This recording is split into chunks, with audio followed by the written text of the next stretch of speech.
নমস্কার দর্শক বন্ধুরা, ঝুমার রান্নাঘরে আপনাদের সবাইকে স্বাগত জানাই। আজ আমি শেয়ার করছি খোলা পিঠে বা খোলা জালি পিঠে। অসংখ্য ছিদ্রযুক্ত এই পিঠে যাতে সহজে বানানো যায়, সবাই বানাতে পারবে, তার রেসিপি শেয়ার করব সমস্ত রকম টিপস সহ। চলুন রেসিপিটা দেখে নিই।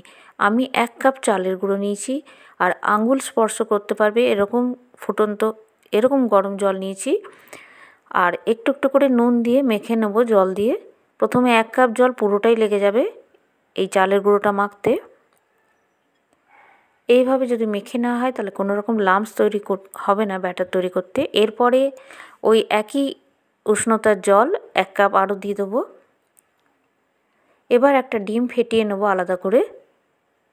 এবার আস্তে আস্তে খুব ভালো করে এটা ব্যাটারের সাথে মিশিয়ে দেবো। তাহলে 1 কাপ জল আমি চালের গুঁড়োটা মেখে নিচ্ছি, আরও এক্সট্রা 1 কাপ জল দিয়ে এটা ঢাকা দিয়ে কিছুক্ষণ 20 মিনিট রেখে দিয়েছিলাম। তাহলে বন্ধুরা 1 কাপ চালের গুঁড়োর জন্য আমি 2 কাপ জল দিয়ে ব্যাটারটা তৈরি করে নিলাম, সঠিক মাপ সহ বলে দিলাম। এবার খুব ভালো করে কড়াই গরম করে নিতে হবে। এক্ষেত্রে ফ্লেমটা হাই রাখতে হবে। কড়াই গরম করাটাই খুব মেন জিনিস, তবেই পিঠেগুলো জালিদার হবে। আর ফ্লেমটা মিডিয়াম করে পিঠেগুলো পরপর করে নিতে হবে। আর 1 মিনিটের জন্য মিডিয়াম ফ্লেমে ব্যাটারটা দিয়ে ঢাকা দিয়ে দেবো। প্রত্যেকটা পিঠে যাতে সমান দেখতে হয়, তাই 1/2 কাপ পরিমাণে করে ব্যাটারটা নিয়েছি। তাহলে কোনো রকম ভুল হবে না, সব পিঠেই জালিদার হবে। আর যদি মাঝে আমি একবার কড়াইটা অফ করে দিয়েছিলাম ফ্লেমটা, তাহলে এরকম পিঠেটা হবে দেখতে, কোনো জালি হয়নি। আর খুব ভালো করে কড়াই যদি গরম করে না হয় তাহলে সবাই এটা একইভাবে জালিদার পিঠে প্রত্যেকটা বানাতে পারবে।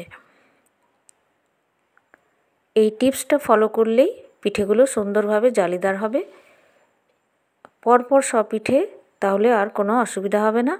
মাঝে যদি কড়াইটা বা ফ্লেমটা অফ করে না হয় আর কড়াইটা ঠান্ডা হয়ে যায় তাহলে কিন্তু জালিদারটা হবে না। আর এই পিঠেটা আমি আজ গুড়ের সাথে সার্ভ করেছি। ইচ্ছে হলে যে কোনো গ্রেভি, স্পেশাল কোনো চিকেন মাটনের গ্রেভির সাথেও সার্ভ করলে খুবই ভালো লাগবে। তাহলে বন্ধুরা, রেসিপি যদি ভালো লেগে থাকে প্লিজ আমার চ্যানেল সাবস্ক্রাইব করবেন, আর পাশে থাকা বেল বাটনটা ক্লিক করবেন। তাহলে যখনই আমি রান্নার ভিডিও আপলোড করব তাড়াতাড়ি আপনাদের কাছে নোটিফিকেশান পৌঁছে যাবে। আর ভিডিও ভালো লাগলে অবশ্যই একটা লাইক করবেন এবং শেয়ার করবেন। ভালো থাকবেন, ধন্যবাদ।